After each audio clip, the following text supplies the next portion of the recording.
there's also a sound argument that we don't always want to have the federal government involved in all aspects of life because oftentimes they fall short.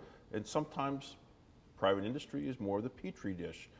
So is there a drawback to having perhaps national uniform standards or an oversight at the federal level for a variety of reasons? Certainly. I think that if we were to have a utility here tonight, they may say that a one-size-fits-all solution would not be the best.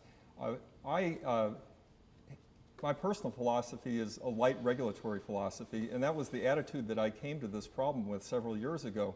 But when I've seen the lack of appropriate regulation, I really have understood that the federal government and state governments have an appropriate role. I'm going to give you two examples.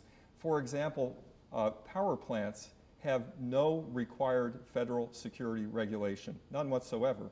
Also, master control rooms. These are the overall control rooms for our electric grid.